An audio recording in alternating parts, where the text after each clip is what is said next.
I got a sort of a situation going on over here today, which is that I'm coming in here and I've got to go to the bathroom really, really bad. Go for it. But my bathroom is currently... it's occupado? It's occupied, and sometimes you don't want to go tell somebody to hurry it up. Yeah. But after a long time with the door closed, I heard the distinct tone of a bathtub filling up. Uh-oh. So first of all... With urine. Yeah, a bathtub filling up with the bathtub faucet on full blast, which means... I just want to say, I think if you're going to take a dump and then take a bath, come on out and have a drink of water or something. Just like between those two things. The procedure is you start the faucet and then you evacuate the bathroom. Yeah, that's not how we do things here. We do things goblin style. You turn the faucet on and get in the tub and treat it like a slip and slide.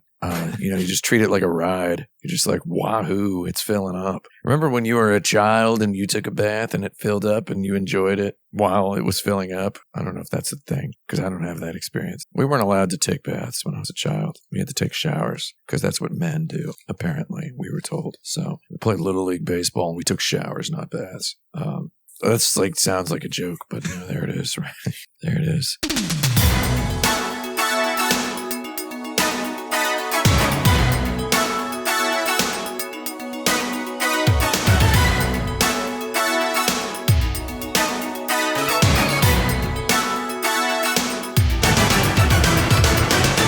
Bad, soldier, not bad at all, but are you ready to take the next step?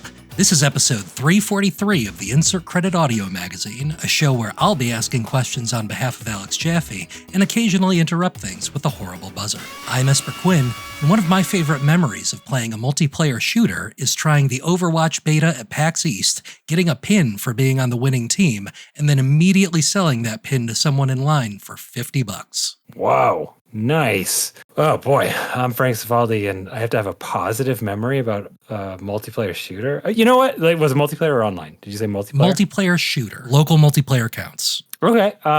My most positive memory was one orchestrated by Insert Credit's own Brandon Sheffield. Hey, that's me. Which was playing Left 4 Dead on different monitors in a darkened basement room setup. Yeah, John Johnson's house. John Johnson's garage cave, yeah. Yeah, which we've all at least watched things inside of. If not seldom in architecture does exist a garage loft, which everyone involved considers a basement, and isn't wrong.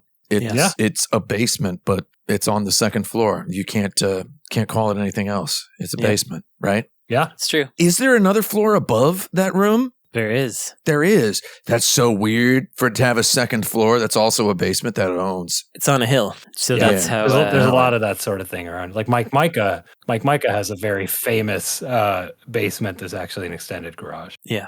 A basement. Yeah. That's Minecraft as heck, dude. That whole, it's true. A second floor that's also a basement. Shoot. Anyway, is that it? Oh, I'm done. So it's now your turn. turn. Oh, okay. Yeah.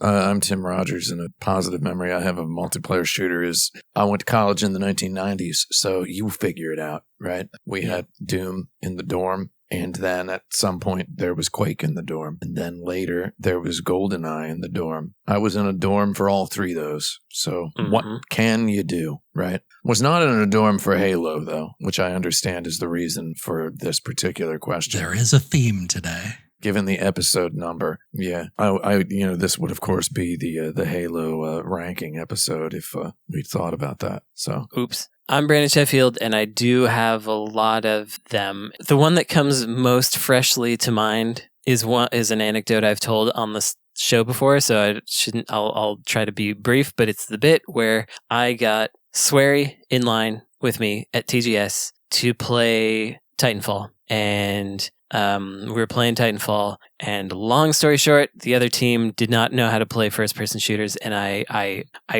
rocket blasted all of them while they were spinning around looking at the floor, because I found them in a room, because I was like, where are all the enemies? And they were all just trying to figure out how the controls work. But also, another positive memory is playing Halo 2.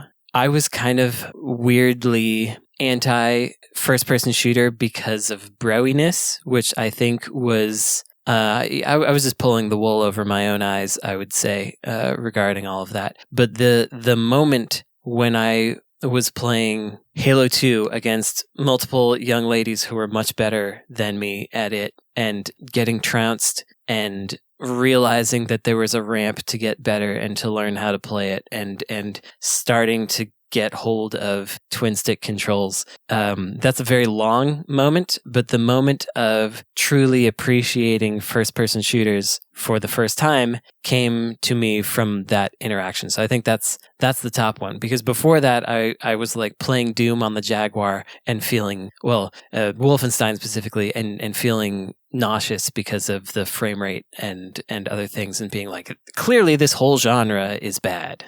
And because I wasn't playing games on computers. So Halo 2 got me to understand how to enjoy a first-person shooter, and now I am a proponent of the genre, or of the format. So there we are. They're real good.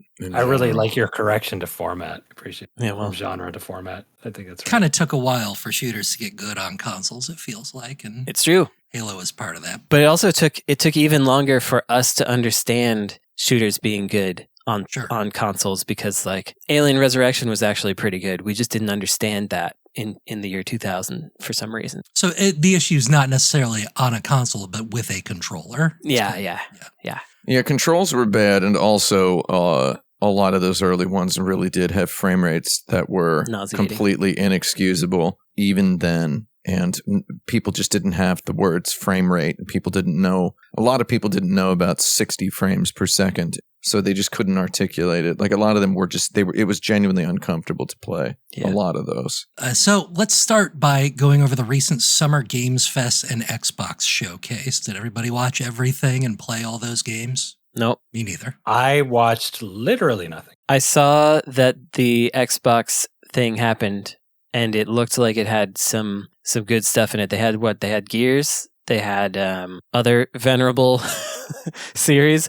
I didn't actually get to watch it. They had Gears. They had Fable. They had a whole bunch of stuff. Yeah, it seemed like the big good one, because they were like, we need a win, so here's all the series you recognize, right? Yeah, that Summer Games Fest was pretty bad. Jeff, if you're listening, we appreciate what you're doing, little buddy. Jeff's a real little buddy personality type of guy. We appreciate what you're doing, little buddy, but we wouldn't mind some hotter tapes in there. I think some hotter game tapes would be good, because some of that stuff was pretty lame. He was trying to measure everyone's expectations. That was a surprise. Ahead of the show, he was like, by the way, don't get too excited, which is very, very interesting. But I mean, that's actually like, I don't want to mythologize, the man himself, Steve Jobs here. But if you ever go back and watch Steve Jobs' iPhone announcement keynote, if you've never seen it, it's not like it's a historical document at this point, right? But it's like, Steve Jobs was the master of the Columbo maneuver, right? Right. Yeah. The one more thing. Oh, we got one more thing, actually, right? And then it's always the most exciting thing. Yeah.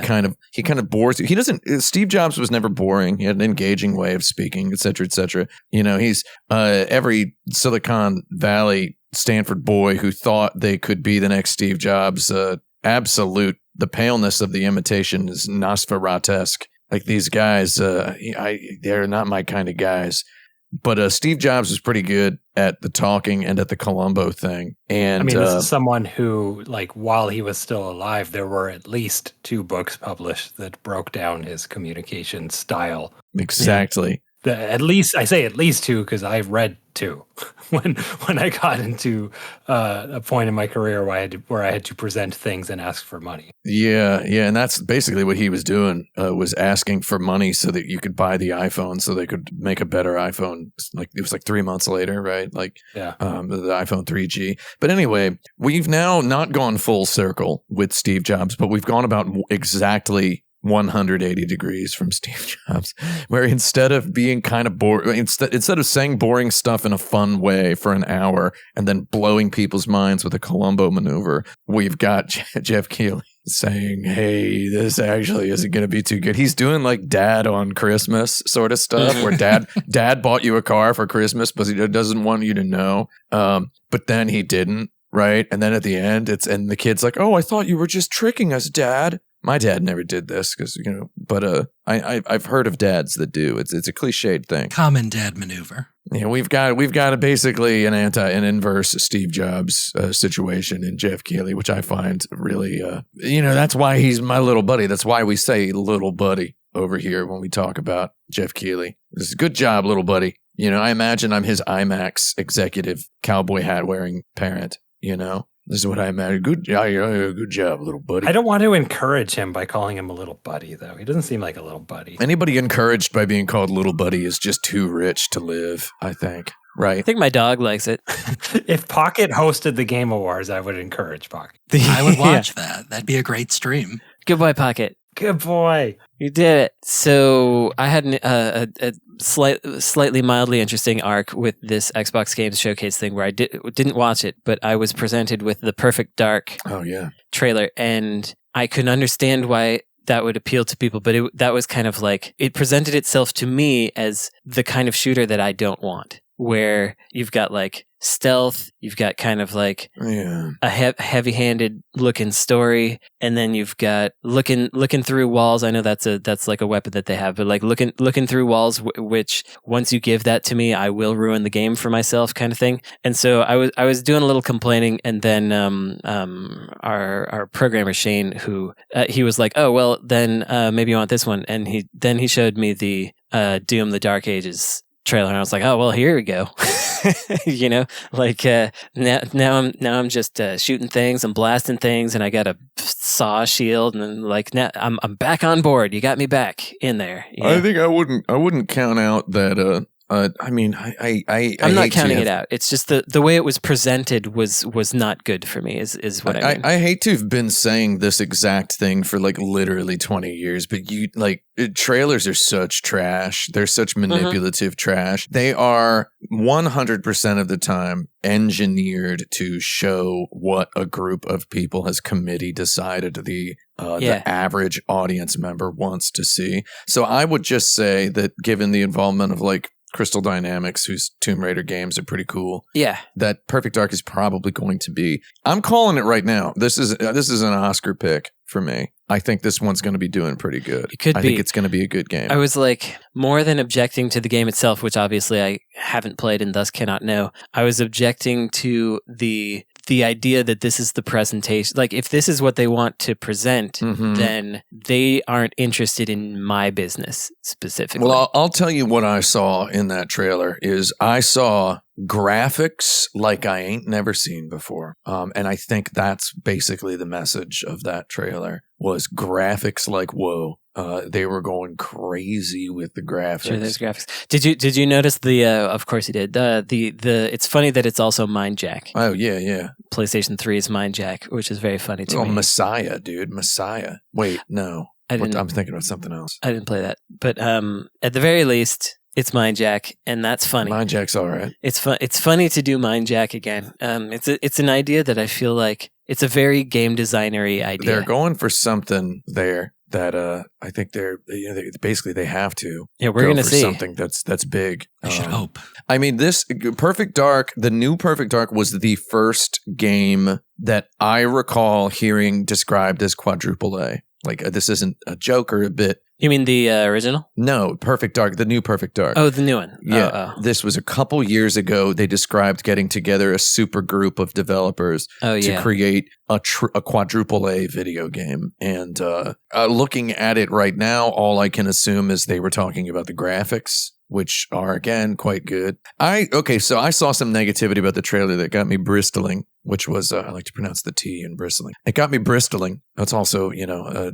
shout out to England. It got me bristling because I saw people going, Perfect Dark Zero was so much more interesting than this. I'm like, no, come on. That game was like almost 20 years ago at this point. I think people are inserting their childhood vibes into that game being better. I saw somebody say Perfect Dark Zero had better graphics, and I wanted to kind of cry because I'm like, come on, man. Like, that's a falsitude. Can we not understand graphics? But yeah, that Doom is That Doom is a smoke, right? Mm-hmm. I didn't get to watch the Gears of War trailer, which I would like to. It ain't much of a trailer. It's a little cinematic thing. It's just a this exists. Yeah, a lot of those. What they did with Gears was they brung back Marcus and Dom, and it's Gears Act Zero is the official title. The unofficial title is the one they announced, which was E-Day. It's actually Gears Act Zero, and it's about how Marcus Phoenix got to jail, I guess, is what the story's going to be. Nice. But also Indiana Jones is dope. That's another Oscar contender for me. The Indiana Jones game is going to be hilariously good. Yeah. We've all played those Wolfensteins, right? Oh, we have played those Wolfensteins.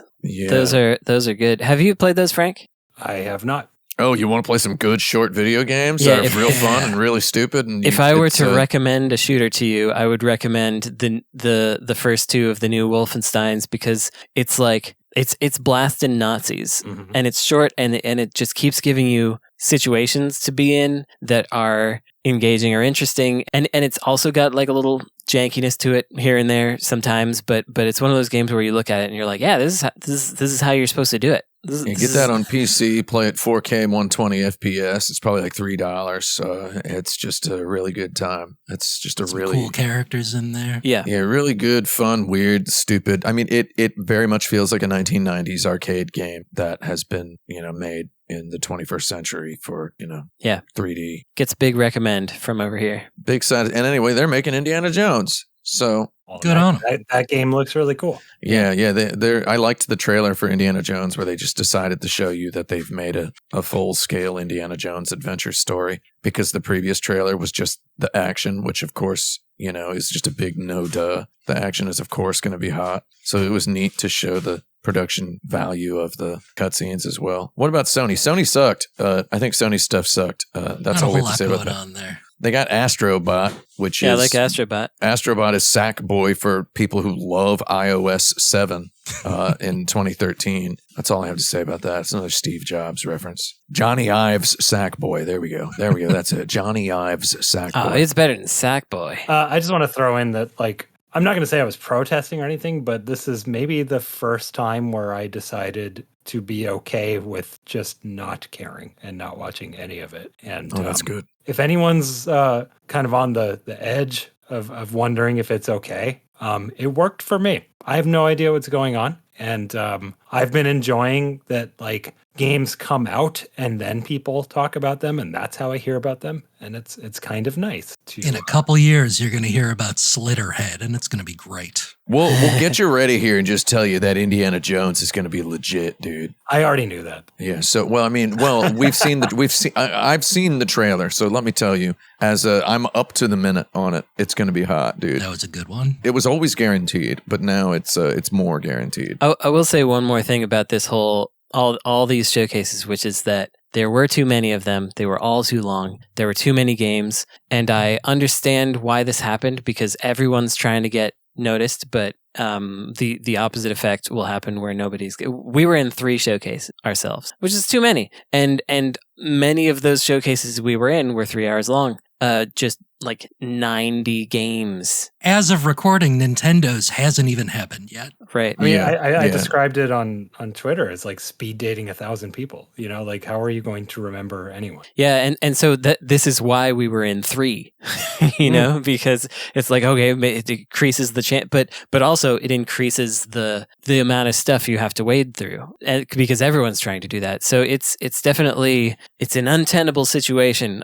So I hope that I am able to take a different / better approach by the time we're working on we're doing our next thing. Question 2. As noted, this is episode 343, which video game numerologists know as the Halo number. Halo number. What is your personal experience with the Halo franchise, and what impact has it had on video games? That's a big one. I like those games. There's a lot there. Yeah, I like them too. Well, like I said at the top of the show, Halo 2 is what got me to understand modern first-person shooters. I say modern because it was modern at the time, and then my understanding continued to evolve as I played more of them, because I now liked them. I think that for a certain flavor of person, for example me, getting the controller input to be so responsive and good and to feel like the right way to play a certain video game was a big step for some people. Maybe I'm in the minority there, but I think that was a big part of why Halo specifically took off, because people had Xboxes. It was the best first-person shooter on console at that time, and it made consoles become a place where first-person shooters were important. Call of Duty became important. Medal of Honor became more important after that. They existed before, but their importance increased after Halo, in my opinion. And I just think those games are pretty fun. I wound up working with Alex Seropian on a postmortem of the Halo remaster, the original Halo remaster, where you could like switch the graphics back and forth and stuff. And so that's cool. I started to feel like I had a personal connection to the franchise because I was editing things about it. I think we got Halo Reach in there as well. We did a few of those. So yeah, Halo's cool. I'm not as down on Halo Infinite as other people are. I think it's all right. I do think it's bloated with a bunch of nonsense, but I still think the series is pretty okay, is where I land. Still Halo. So I played the first one. I was back in America for like a month in 2002. And my big brother, it turns out, he'd come back to video games after spending a few years away from video games. He came back from video games to buy an Xbox and Halo. And he played through the campaign of Halo on easy. Yeah, and that was kind of a phenomenon of people like buying an Xbox for Halo. It was known that it was so good that you should get an Xbox. Well, except in my brother's experience, he played through the campaign on easy and decided video games are still for children and babies. Whoops. And then he gave me the Xbox. Nice. I'm sure that was common as well. I played through the Halo campaign on the medium difficulty in one day, and then I went back to Japan, and I did not bring the Xbox with me. So fill up your whole dang suitcase. Yeah, it would have taken up way too much of I needed clothes and stuff in there. But anyway, I've played all those Halos, and once they added online multiplayer for the campaigns, it was very fun to play through Halo 3 on legendary difficulty, like the day it came out with people in California, right? It was really fun to do that. And then Halo Reach, legit game to play the campaign online multiplayer for. Halo 4 and 5, I don't like as much, but whatever. Yeah. I'll take what I can get. And I didn't really touch ODST particularly. Yeah, I played ODST. I did play Halo Wars, the RTS thing for a while, but it was pretty messed up. I like that one. That one's all right. I mean, like I can't remember, but it had something that I considered like game breaking, an element of it that I thought was game, and I can't remember for the life of me what it is now. It was trying to kind of split the atom. It was trying to kind of be an RTS it was trying to do for the RTS what Halo did for the FPS, which was make it enjoyably playable on a TV with a controller. But, because there must have been there have been guys kind of crouched in the corners of the video game industry for decades now who are like, RTSs are going to come back and they're going to be the big thing. And these people, they don't know about Dota or LOL, or Heroes of the Storm even. They don't know that basically RTSs have turned into something else. Now we call them something else. But yeah, I like all those Halos. And in Halo Infinite, I played enough of it to realize somebody else just kind of thought they could make Destiny. And then they must have kind of pulled back from it, as they were scoping it out. They made Destiny. Yeah. Speaking of Destiny, what game ultimately was the Halo killer? Is it Destiny? Is it Fortnite?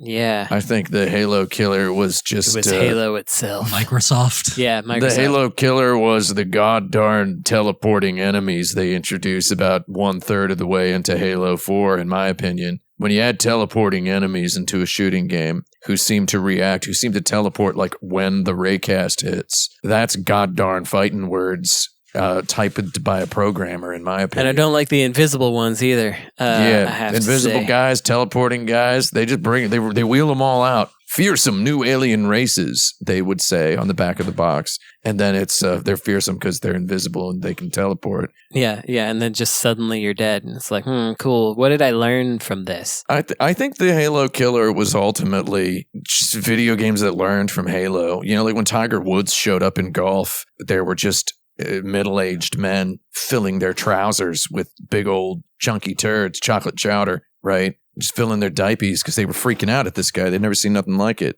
And then a bunch of guys learned, maybe we should eat well and exercise. Basically, Halo taught a lot of guys to eat well and exercise. There were golfers saying, I didn't know a golfer could lift weights because of Tiger Woods. And, you know, Halo just kind of opened up the brains of a lot of game designers. And it I wouldn't use the word legitimized, but it really, it showed the power of first-person perspective, not just of a first-person shooter, right? Mm-hmm. And there were just, you know, the fun of having a vehicle. And there's more games started learning stuff from that. I would say ultimately Destiny is Halo's tombstone, but, you know, the coffin is made of other games, including Gears of War. I don't know.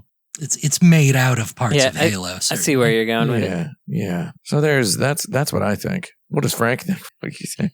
Frank, any experience with Halo? When I met Brandon, he was kind of into Halo too. That's right. Basically I haven't played a Halo. Sure, it's true. Kind of thing. Okay, so video game sequels were almost always better than the original for a long time, right? Like everyone was like Super Mario 3, dude, Castlevania 3, dude. Halo 2 showed up, and I recall in my purview, the overwhelming response was, this one's not as good as Halo 1. It was a bunch of people encountering, and I mean, you know, it is as good as Halo 1, like whatever, but a lot of people were like, the campaign's not as good as Halo 1. They were running up against the idea of getting older and having your sensibilities shift. I guess it's very funny. Not as funny as people playing Kingdom Hearts 3 and saying it's not as good as Kingdom Hearts 2 from 14 years earlier or whatever. That was rich, you know, but it was a similar incident there. Halo 2, the bad one.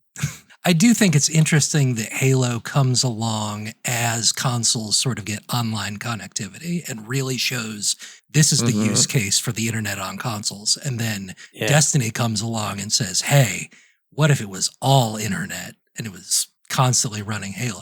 Destiny's flat out dope, dude. A lot of cool stuff there. It feels like every couple of months, every member of the fan base that I follow on social media gets really, really mad at a gun being debuffed or whatever. But as an outside observer who spent like 100 hours with Destiny 1 way back when it came out, I often look fondly at GIFs and GIFs and think, that game looks cool whenever I see a new thing. As someone who only played Destiny for a few hours, it is very funny to me to, I don't see it very much anymore, but sometimes I would see somebody on social media produce a whole string of words which I did not understand. And it was inevitably... It was all just regular nouns as well, probably. Yeah. But arranged in an inscrutable... Some of them. And then some of them were just like things that sounded made up. And it was all people talking about Destiny. It's like, the Helios in the 12th... and I'm like, oh man, I don't know. It's a Raid Lair 8. Use the Gallarhorn. Yes. I think if you had to, you know, a doctor put a gun to your head, Brandon, and said, you got to play one game for the rest of your life, Destiny's like the most PC Engine core modern video game with really weird pulp, like early pulp sci-fi world building. And I don't know, it's got a flavor taste to it that is, I don't know. I just think it's a wonderful little thing, and it's neat that it exists. And it's one of those things where the further it goes along, the more I'm like, oh, I don't understand this anymore. It's gotten real deep now. I didn't play it for a few years, and now it's gone. They kind of like kneecapped the on-ramp too, didn't they? Like it's like kind of hard to on-ramp yourself into the story at this point. Like you've got to kind of commit sort of acts of pseudo piracy just to access early parts of the, like, I don't know what you have to do, but I know that it's like harder to see certain story parts. They've just edited stuff out. Yeah. You know, Destiny rules. Destiny rules. And with that, we'll be right back after a quick break.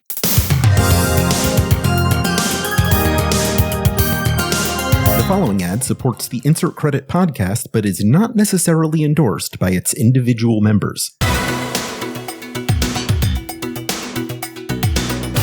This is the Insert Credit Quick Break. I'm Alex Jaffe, and this episode of Insert Credit is sponsored by the Lincoln Park Performing Arts Center production of Maury Yeston's Titanic. Take your flight, ship of dreams. If you're listening to this episode in range of the Pittsburgh area, this is a play that truly has everything. Romance, hubris, rich people dying in the hundreds. With an orchestra of 20 and a cast of over 30, you can't find this sort of production value for hundreds of miles. Starring Insert Credit listener Connor Barr, Goblin Boy darling Joe York, and some of the best actors in the area. Come on down to scenic Pittsburgh and make time to come out to see a show at Lincoln Park. You won't regret seeing these shows that are larger than life. Catch Titanic running from June 21st to June 30th. If you can't make it in time for this maiden voyage, you can come out next season for even more musical magic. Support the Western Pennsylvanian arts. Welcome back to Insert Credit. It is my honor to dive into the dirt bag where questions submitted to us at patreon.com/insertcredit will be answered. For just a few dollars a month, you can submit questions to the panel, get monthly bonus episodes, and as always, more fun surprises. This week's question comes from Alex Jaffe, who is technically a patron so that he can comment on his own posts. Jaffe asks, I need to play the first 3 hours of Demonschool right now. What do I do? Yeah. I don't know if the demo will still be up by the time you listen to this. It probably will. But I believe it will. It's the 17th, I think. You got like one day, everybody. 17th. We'll leave it up for a few more days. It's definitely been interesting to have that out there. We don't need to talk about Demonschool for that long, but it's been interesting watching people play it and see the varying reactions because the thing that we get the least bugs with is the battles because that's what we've put the most time into fixing up. But yeah, I think the most interesting learning has been that some people really like the battles for their kind of puzzlishness, and others, vastly in the minority, at least vocally so far, don't like them because they feel that the characters don't do enough things because each character has basically 3 things they can do: a regular attack of a certain type, depending on their character class, a special attack, and a combo attack that works with other characters. And it's interesting to me to see people think that that's not enough when if you look at most tactics games, that's about how many you get. It's just that our input system is different. The way you move and move into enemies in order to attack them is different. So I think actually what they're perceiving is that it's a different type of tactics and it's a different way of playing, and not actually that it doesn't have enough things to do. But it's definitely, that's been, I think, the most interesting thing for me watching people play it. Now we're just finishing it, but I don't want to do too much Demonschool because I did mention it last week, so I don't want to take everybody's time with that. Alex Jaffe, there is a demo. You can go play it. Yeah, the answer. All right, moving on. Question 5. Is dual wielding just a gimmick, or does it actually have interesting gameplay ramifications? God, Man. I remember the dual wielding reveal Yeah. at the Halo 2 thing, E3. Do you remember people screaming? They screamed like they'd just seen a realistic Zelda, right? Yeah. They were just screaming so loud. Like Joel from The Last of Us just shot them in the head with a shotgun. Yeah. I'm going to tell you what. I'd honestly never heard the phrase dual wielding, but everyone that day was saying dual wielding in person at E3. Halo 2's got dual wielding. Did you see that dual wielding? It's got dual wielding. And I'm just like, uh-oh, the world has changed. The future did not refuse to change is what happened. I think if they revealed it now in the trailer, there would be one big card that says dual and then another big card that says wielding. Yeah. And everyone would freak. Dual wielding ever, it would say. I feel like it was a gimmick, and then I think it has evolved into becoming less of a gimmick for kind of like skill shooters, where the weapons actually have different properties.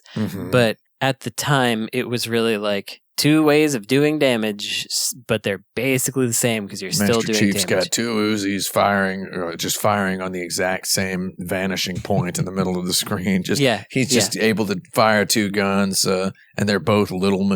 He's got little baby boy machine guns that he's firing. Baby's first machine gun. Basically, the way we've seen it in the video game industry is that what starts as a gimmick becomes soon a gimme dat. Right? Yeah. Because people they just expect it. A gimmick? becomes a gimme dat. And one thing I did like about it, even in the early days, was that as an early FPS disliker, the big gun in the middle of the screen felt intrusive to me and troublesome. And so putting them on the outskirts of the screen with dual wielding actually was like, oh, look at all this, look how much stuff I can see. So Yeah. it felt good to me from that perspective. And you're using both triggers to shoot, and you got the Duke in your hands. You're squeezing it. Squeezing both triggers at the same time, just popping back and forth. Mm-hmm. There's almost no real like reason to rhythmically alternate which No. gun you're using at any given time. I guess one of them runs out and it gets reloaded, and then you can shoot the other one while the other one's reloading. Yeah. But as Doom established, reloading sucks. Nobody wants to reload. Just make it not reload, you idiot. Limited ammo's okay. But I think the dual wield in Halo 2 was very funny. It was. And having one of your guns be the needler was the funny thing to me, because you could be like continuing to do damage and then they would just explode because you'd been shooting the needler at them as well. That felt fun. It's worth pointing out that in the reveal of Halo 2, the gameplay reveal, it was two of the same gun that was being used. That caused people to explode like a cheap tea kettle. You know, like people just the sound was it was like multiple Super Bowl victories happening at the same time. Maybe it was the acoustics in that room. I don't know. But it was crazy. What were people freaking out that much for, right? Yeah, when you have two different guns, you can combine them to different effects depending on how much cool stuff has happened. But otherwise, you're just doubling damage. I believe that what was going on was in the Halo fan community, from which I personally had been absent as a guy who was out there having, fun in my early 20s, living in a beautiful metropolis with amply accessible public transport. I wasn't part of the Halo fan forums, but apparently people were like, I hear Halo 2 is going to have dual wielding. It must have been the phrase dual wielding was just getting kicked around. It was just a can being kicked about the schoolyard of the Halo forums. And these people had gotten themselves so psyched about seeing two guns. And some of that had bled out into the real world. And once the scream started, it immediately infected everyone in the room. And they were just losing their minds. That's how you end up getting dual keyblades. Dual keyblades. I think also we had, at this point, John Woo movies, we had enough time to think about them and how they were cool, and how Chow Yun-Fat jumping and shooting two guns at the same time was a really cool thing, and it hadn't been in a video game. And so when it got in, Lara Croft in Tomb Raider's basic attack is two huge guns that she fires. It hadn't been in a first-person shooter. Not in a first-person shooter. Unflinchingly blasts like hundreds of bullets out of these two huge guns. Yeah, at like armadillos and cats and whatever she fights in that game. Weird little like toddler-sized T-Rexes. Did mouse-sized kangaroos. Todd Rexes. Just stuff that's all weird. You just made Tomb Raider very appealing. But Yeah, Tomb Raider sounds a lot cooler. Question 6. What are the warning signs when developing a colorful companion character that they might be annoying? Oh God, it's the voice. Yeah. Don't have a voice that is a 30-year-old sounding like a 6-year-old.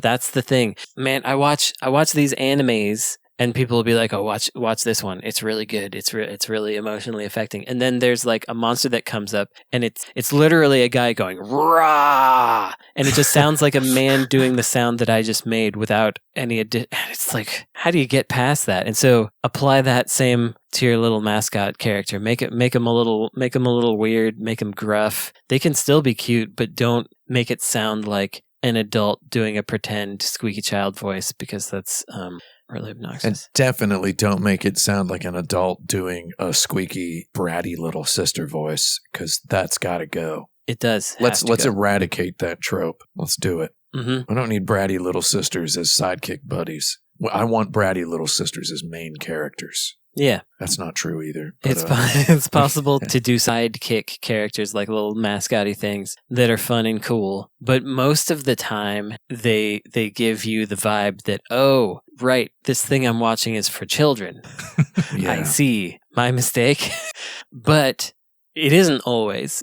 But the mascot character drags it down to that level. So vicarious embarrassment is a warning sign. Okay, Mhm. so if you have to pick one non-Noctis Final Fantasy 15 party member to be your sidekick, the sidekick template for most AAA video games in the next 20 years, which of the 3 Teenage Mutant Ninja Turtles non-Leonardo from Final Fantasy 15 do you pick? I think it's got to be Prompto for me. Whoa! Okay.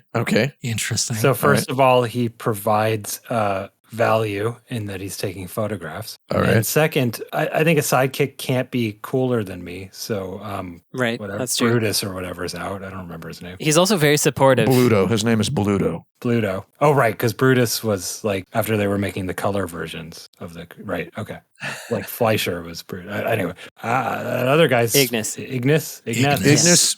That'd be my choice. I like a guy who can cook. Well, he's not a sidekick though. He's a mentor. Ignis looks a little too much like the typical gamer.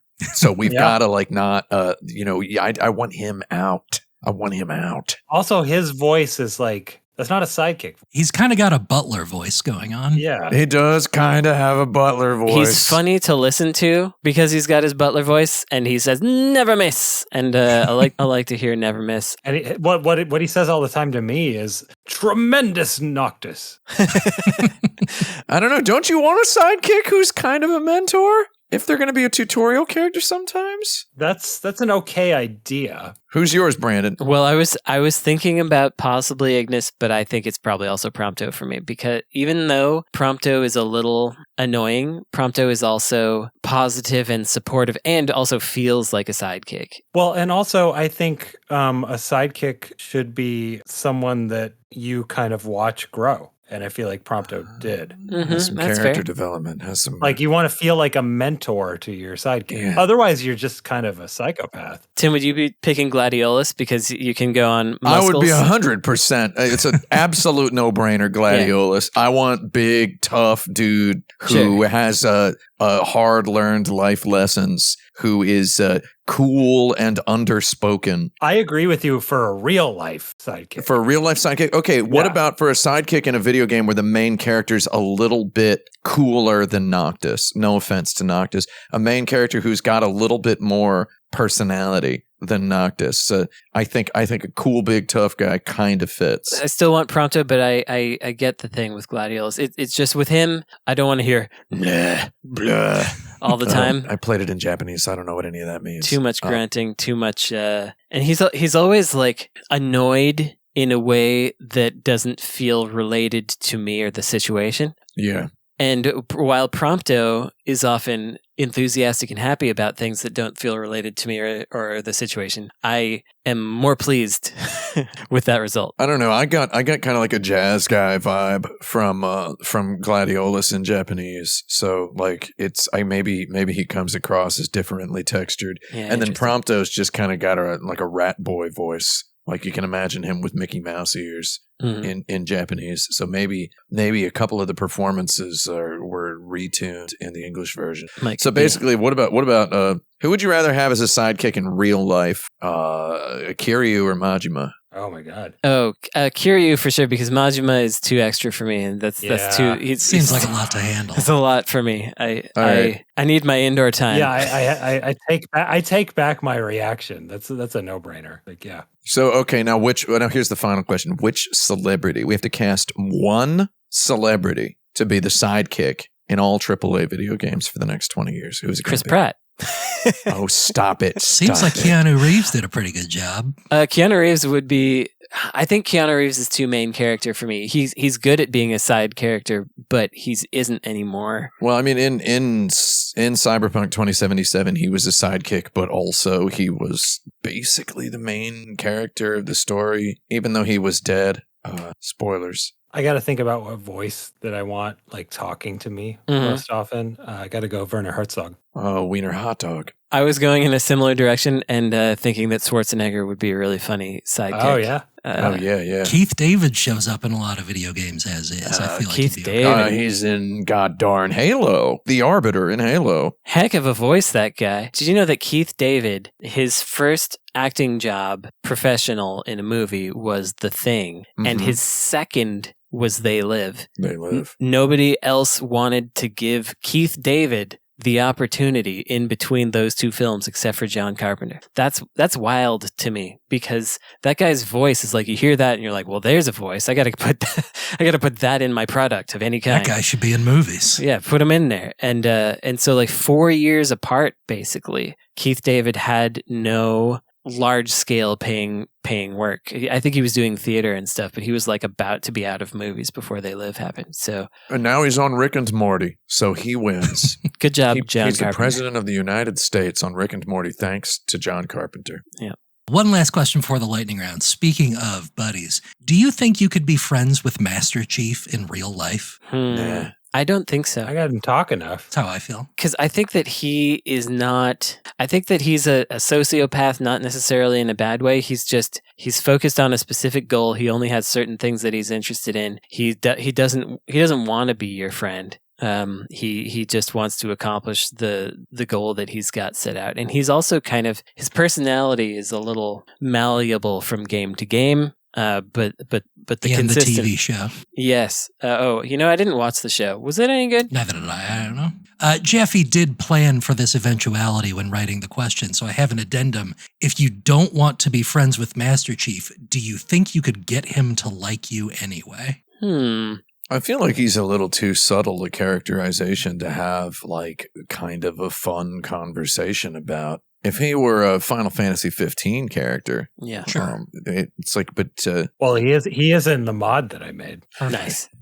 Is he Gladio? I'm sure he's in Fortnite with all those guys.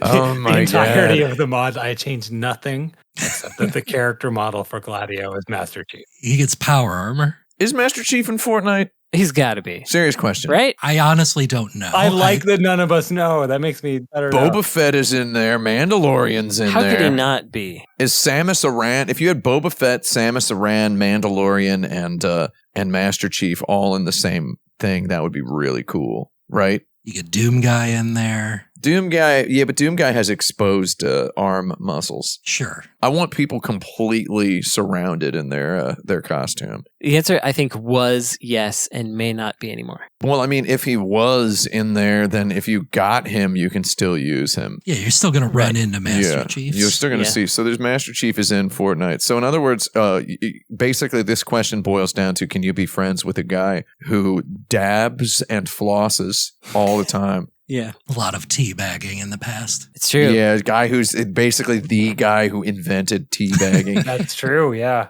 Seems like a bit of a jokester to me. Oh, I want to go back to that question earlier. Which one? About how it's impacted history. A little bit. Sure. Oh, the that's legacy. right. Yeah, teabagging is the legacy of Halo. Mm-hmm. I think people probably were teabagging in first-person shooters before that, would be my guess. I don't think so. I don't know. I don't recall anyone ever using the word teabagging until it was spoken about in Halo, where just crouching over a dead person's face before their body disappears and having a teammate on hand to witness it, to see you doing it. When your mom says that playing video games is immature, I don't think she has any idea about that specific thing. And if she did, she'd be completely right. Oh, yeah. And also, let's face it, anybody who ever did that in a video game and thought it was actually like edgy or funny, I don't know. There's like 1,000 different ways to end that sentence. You can probably guess, right? Mm-hmm. Any one of those people, they're come on, that's so weird. Pick your poison on the end of that sentence. They're probably not listening. Yeah, they're probably not. Well, no, they might have. We have a lot of recovered video game players, recovered young people listening to this show. Oh, come on. I have done that stuff in the privacy of my own home with not online games, for sure. Like, I can make him do something stupid. I just shoot the corpses in the crotch with a shotgun. To me, that's no different than like, I'm waiting for this elevator platform, and so I'm going to like duck in time to the beat of the music, sometimes just kind of do a funny little sexy pose or something. Yeah. So, I mean, I guess teabagging, ironically, is a thing, but let's just say that if you're teabagging like post 2006, it's who knows what ballpark you're in, right? But if you're doing it at its inception and you're just kind of method acting, through the crouch button press. There's something wrong with you, as my mom would say, right? There's something wrong with you if you're doing it at that time. But post 2006, it's anyone's ballpark, baby. You know. Again, I just shoot them in the crotch when they're dead. Just blast, like empty a clip. Right, that's what I do, and make sure they can't have children in the afterlife. I have like this whole. While I was editing my cyberpunk video, I encountered like 400 instances of me shooting a dead body in the head. So they can't come back as zombies. That's right. I edited them into a supercut, and the reason I was doing it was because my character was technically a non-lethal build. My bullets were non-lethal. They got the enemy down to one hit point, and with a minus all of their capacity to act or move, and I had to shoot them in the head with one more bullet to actually kill them and get the experience points for it. So that's one way to get rid of teabagging in a video game is make people have to shoot the person in the head to get the experience points, at which point I forgot to teabag. So it just didn't occur to me. Also, teabagging is a thing in Halo because you can see Master Chief's feet. All right. Which you couldn't in a lot of FPSs. You couldn't see the feet. We're going to move on to the lightning round. This week, we are playing a game that Jaffe is calling Halo Fragrances. I'm going to give you the title of a Halo novel, and you're going to describe what it would smell like if it were the name of a perfume or cologne. Oh, my. Okay.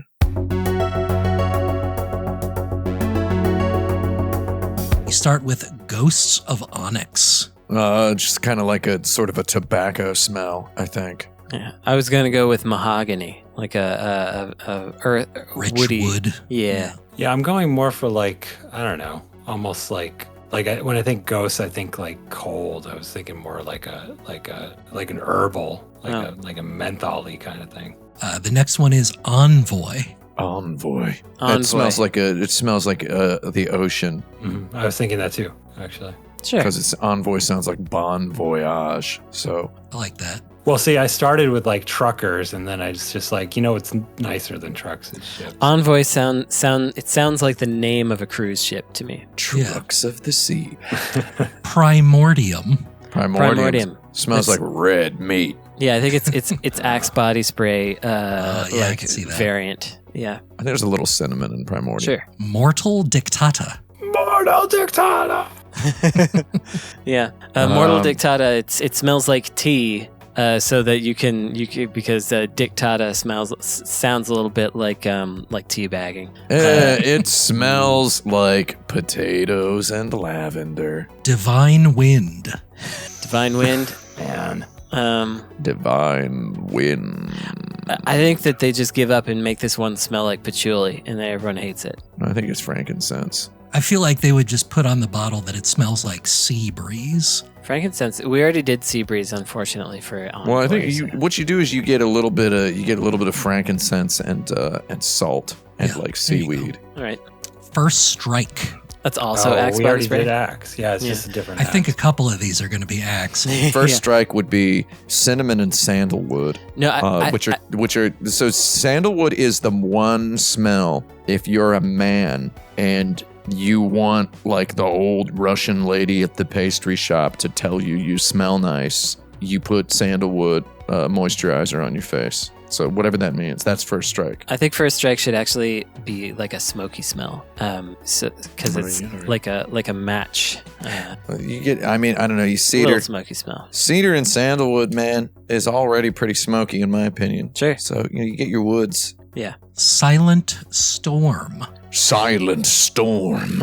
Mushrooms. Well, can we make something smell like rain? Peat Yeah, moss. you kind of can. Petrichor mossy. I think that's where Tim's going with it. Yeah, smelling of dampness. Truffles. Truffles. You smell damn. How about you get essence of truffle hog in there as well? Mm-hmm. Is there a truffle pork essential oil that we can dribble in here? Because that's what I would go for. Shadow of Intent. Oh, that's also truffle hog essential oil as well. Starting to get bored. Can we work with Sega on this one? Yeah, sure. Okay. Then I think it smells like gunmetal. Yeah. I like that. And last one, Epitaph. Epitaph. Smells like gunpowder and tombstones. Yeah. And grass, little grass. A little bit of grass, a little bit of rain, and the salt of tears. It's basically just all of the other ones, but like in a vat together. Yeah, you just The mix them all up. salt of the tears collected from a mommy whose little boy just died. All right. Well, that is our lightning round. That's the overtone of that one. And they died because of the shadow of intent. That's right. I am giving this one to Frank for bringing up Shadow the Hedgehog.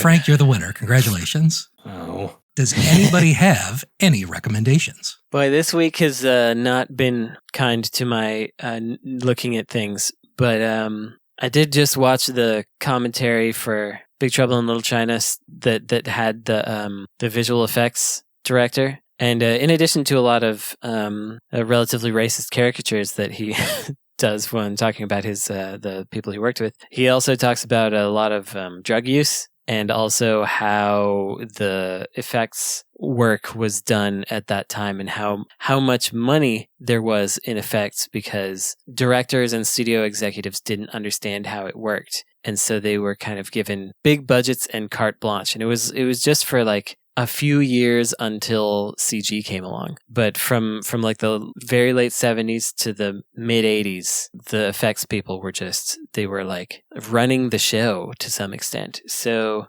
that's pretty interesting. You could watch that if you can stomach all the negative things that I just mentioned. That's on the newer Shout Blu-ray release of that. I think that's my main one. It's not even really a recommendation, but that's something that I watched. If you can stomach it. Frank, Tim, anything? Oh wait, I have one. Or Brandon? I wonder if you can get these on the East Coast. There's a yogurt called Byblos, Byblos, a Latvian yogurt that has like a real tang to it. I don't tend to like the extra thick yogurts like the Greek ones or the Icelandic ones, but this is a thicker yogurt that I actually really like the texture of, and the sourness that it has is really good. It's like the perfect plain yogurt for me. So if you can get that out where you live, check it out. It's really good. And then if you live in the Bay Area, Frank, I was going to actually text you this recommendation, but I may as well just tell you. So Grand Bakery has bagels, and I think they're the best bagels you can buy in a store that I've ever had, like that you didn't go and get from a proper bagelry. So yeah, Grand Bagels, they have just a good flavor. They've got the right texture. They essentially taste like good day-old bagels. Okay. GDOB. Are you a boy chick guy? Because those are technically in stores. I like them okay. Yeah, I do. I guess if those are technically in stores, those are slightly better. We don't have anything nearly as good as they got in Nueva York. But working with what we got, I think Grand Bakery has maybe the second best after Boychek in stores. So there you go. We're grasping at straws over here regarding bagels in the Bay Area. I'm going to tell you what, I live in New York now, coming up around something like 8 years, and I don't care about bagels. They're fine. If I eat a bagel, every time I've eaten a bagel in New York, my impression has been, ooh, that's pretty good. But I don't sit around thinking about them. When I see a person on social media mention a bagel, I don't jump in to speak for all of New York to tell them that they're trash idiots. Well, that's nice. Just kind of snuffling around a dumpster for awful bagels, because I can't imagine ever getting defensive in that degree about basically just bread with a hole in it. Yeah. The thing about bagels in New York is that the average quality level is so much higher that walking into a random bagel shop, you are very likely to get something better than we can get here waiting in line for a place. Yeah. So the way bagels work in New York, this is actually pretty. This is neat. You might not know this. So I'd lived in New York for a while without eating a single bagel because I don't do carbs most of the time, right? And bagels are about as carby as stuff gets. It's like 4 slices of bread, yeah. Yeah. It's like, they're delicious, et cetera, et cetera. I'm not going to say they're not delicious, but it's, I was like, you know what? I'm going to have a bagel today is what I decided one day living in Sunset Park, Brooklyn. And I was like, where do I get a bagel? And you Google it. And this is how you know it's good is there's nobody talking about like where the good bagels are specifically. Yeah. Just that they're good in general. It's just like which one is closest to you is what you go to. I mean, if they're being made there in the bakery, they're good, right? And you get them toasted with scallion cream cheese. Is that how they do them at this place you're talking about? He's talking about a grocery store. I'm talking about a grocery store bagel Just that you like, can buy. but they're fresh cooked. Yeah, They're fresh baked. Yeah. Okay, well, in New York, anybody in New York, if you're in New York and you want a bagel, go somewhere that's got them. I get the olive cream cheese myself. Well, olive cream cheese is, I'm talking about the what do you call it? The New Yorker, the classic is toasted with scallion cream cheese. If you want to eat a bagel and then you anticipate possibly talking to a New Yorker in a Yankees cap who's going to get mad at you for doing New York wrong at some point in the future, and you want to be protected against his verbal abuse, you've got to go for the scallion cream cheese. Also, all the cream cheeses is over there are whipped, whereas over here you might wind up with Philadelphia cream cheese Flopping 9 out of the times tub. out of 10, and it's just not as good. God darn. I just tried to whip my own cream cheese in a very nice ninja food process. How'd it work? Didn't work. Oh, didn't work. Yeah, that's too No. boo. Well, Frank, next time you're in New York, come on up to my neighborhood and have a bagel. Okay. Frank, do you have a recommendation? Yeah, I do. I can't remember if I talked about this or not because I've been reading it so slowly. But I went and looked to see, like, hey, has anyone written a good oral history of where The Simpsons came from since the one book in 2009? And the answer is no. But the book from 2009 remains pretty good. It's got the most generic title possible: The Simpsons: an uncensored, unauthorized history. But it's by a journalist who this started actually as an article for Vanity Fair, and it's a pretty decent oral history from a lot of the people who were involved. Notably, the show seems to have blacklisted a lot of its own friends from talking to this journalist because they didn't apparently want the mythology challenge of where a lot of the ideas came from, etc. So it's actually kind of a neat and possibly slightly biased because of the blacklisting book about where the show actually came from. Doesn't paint Matt Groening in a very positive light, but it's cool because he interviews people like Gabor Chupo, who ran Klasky Chupo, who animated the first 2 or 3 seasons, and really defined a lot of the look. He interviewed the person who was there, who was like the color designer, who was like, yeah, I'm the one who made him yellow. It's not a big deal. I just needed a different color, but Just contrasted well. Yeah. And that was it. They were like, we were just trying to look different. I don't know. Just yellow, just arbitrary. We were just trying to make him wild, yellow skin, blue hair, whatever. And I don't know. It's a neat, really sober book about the contributions of people that really built the show from the beginning. And you can kind of understand between the lines, even before he makes it explicit, in the actual lines, why it changed so much, because a lot of the people who brought in those original concepts were just kind of gone right away, and their touch kind of deteriorated after that.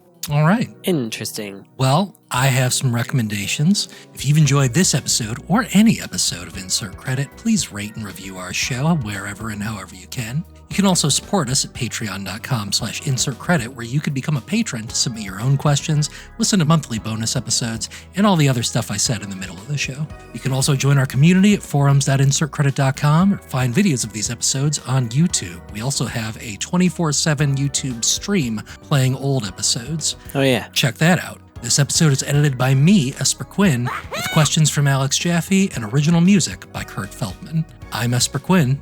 I am Frank Cifaldi. I'm Tim Rogers. I'm Brandon Sheffield. And finish the fight.